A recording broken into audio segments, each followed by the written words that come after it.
our movement project, we will be explaining the 4 phases of a kayak stroke, starring our Olympic kayaker, Denisse Peña. The 4 phases of a kayak stroke consist of the entry, the catch, the propulsion and pull, and recovery and exit. The first phase of a kayak stroke is the entry phase, in which the paddle enters the water near the toes of the kayaker, typically on the side of the kayak opposite to the direction of the desired turn. The joints involved in the entry phase are the glenohumeral joint, the humeral ulnar joint, the sacroiliac joint, and the facet joint. Now let's review the muscles and the different type of contractions involved in this phase. Deltoids concentrically contract to lift the paddle out of the water and position it for the next stroke. The latissimus dorsi concentrically contract to initiate the entry of the paddle into the water. The triceps brachii concentrically contract to extend the arm during the entry phase. The trapezius engages isometrically to stabilize the shoulder blades and control the movement of the paddle. Rhomboids contract isometrically to retract and stabilize the scapulae during the entry phase. The core muscles such as obliques, rectus abdominis, and transverse abdominis stabilize isometrically to maintain a strong foundation for the upper body movements and stabilize the torso and pelvis. The forearm flexor muscles such as the flexor digitorum superficialis, flexor digitorum profundus, and the flexor carpi radialis contract isometrically to maintain grip on the paddle and control its movement during the entry phase. Forearm extensor muscles such as the extensor digitorum, extensor carpi radialis longus, and extensor carpi radialis brevis also engages isometrically to stabilize the wrist and forearm while gripping the paddle and controlling its movement during the entry phase. Moving on to the second phase, the catch phase. The catch phase is the phase in which the paddler engages the muscles of the core, back, shoulder, and arms to plant the paddle firmly in the water. This engagement sets the foundation for the subsequent power phase, allowing the paddler to efficiently transfer force from their body to the paddle. The paddler maintains a stable and upright posture with the torso rotated slightly towards the paddle side. This positioning helps optimize the leverage and power transfer during the stroke. The joints involved in the catch phase are the glenohumeral joint, the humeral ulnar joint, the sacroiliac joint, and the facet joint. In the second phase, we observe more complex muscle and contraction types involved in the comparison to the first phase. During the catch phase, the deltoid, pectoralis major, and bicep brachii contract concentrically to initiate the stroke by reaching forward and planting the paddle blade in the water. More specifically, the latissimus dorsi initiates the pull by bringing the paddle close to the kayak. The deltoids assist in the initial pull, the pectoralis major helps in pulling the paddle through the water, the biceps brachii bend the elbow and pull the paddle towards the body. We also observe the forearm flexors assisting in maintaining grip on the paddle contracting isometrically. The rhomboids and trapezius stabilizes the shoulder blades and assist in controlling the movement of the paddle contracting isometrically. The transverse abdominis acts as a stabilizer for the spine and pelvis. It primarily undergoes isometric contraction to provide support and maintain core stability during various phases of the kayak stroke. Rotator cuff muscles are also involved in the catch phase of a kayak stroke, primarily to stabilize the shoulder joint and assist in the initiation of the pulling motion. For example, the supraspinatus assists in the initiating abduction of the arm. The infraspinatus and the teres minor helps in the external rotation of the arm, and the subscapularis aids in the internal rotation of the arm. On the third phase, the propulsion or pull phase involves the paddler pulling the paddle through the water, using primarily the muscles of the core, back, shoulder, and arms. The kayaker rotates their torso and drives the paddle blade through the water, generating forward propulsion. The joints involved include the glenohumeral joint, the humeral ulnar joint, the sacroiliac joint, the facet joint, and the talocrural joint. Following the initiation of the pull phase, the paddler pulls the paddle through the water. The anterior deltoid, the middle deltoid, pectoralis major, and bicep brachii continue to concentrically contract to generate power and propel the kayak forward.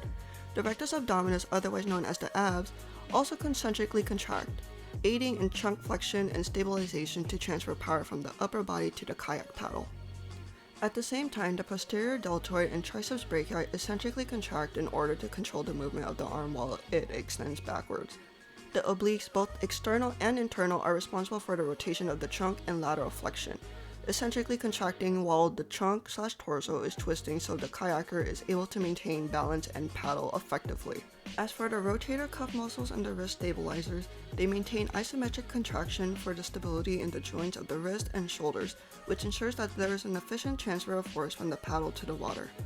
The quadricep muscles are also responsible for stabilizing the body, crucial for extending the knee during this phase of the stroke as propulsion is generated. For the final phase, the exit/recovery phase, the paddle moves towards the paddler's hip.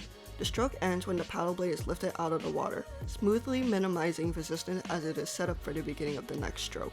The joints involved in this phase include the sacroiliac joint, the facet joint, the humeral ulnar joint, the glenohumeral joint, and the radiocarpal joint. As the paddle blade exits the water after the pull phase, the posterior deltoid and triceps brachii eccentrically contract to control the deceleration of the arm.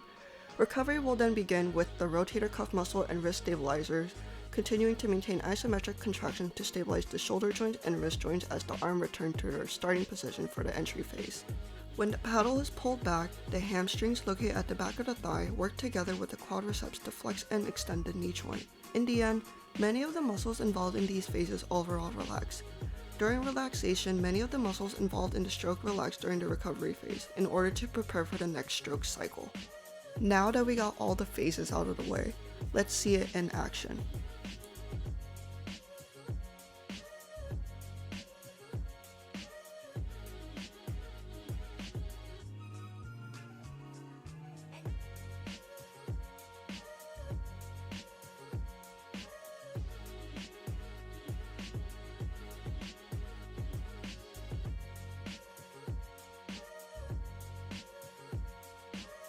It's important to learn how to paddle a kayak properly, mainly because you want to avoid injuries as much as possible.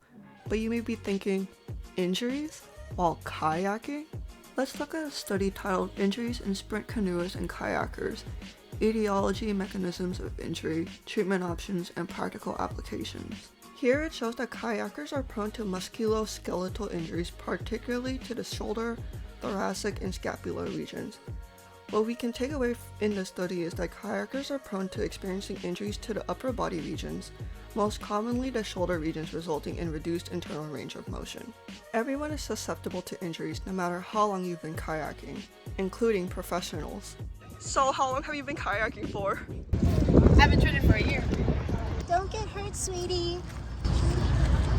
I'm not gonna get hurt. I'm a professional. Don't say I didn't warn you. Oh, that's not how it goes.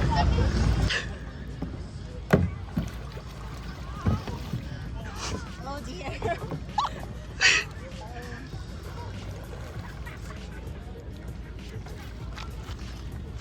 This next study titled The Association of Scapular Kinematics and Glenohumeral Joint Pathologies discusses the alteration in shoulder function and movement associated with shoulder injuries.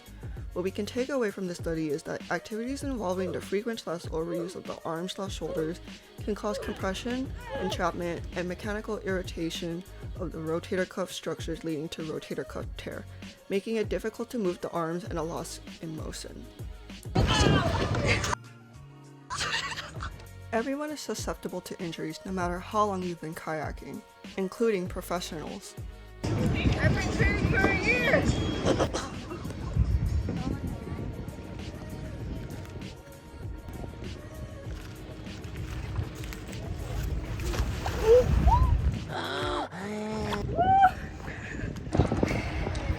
I think I should have trained for 2 years. You think?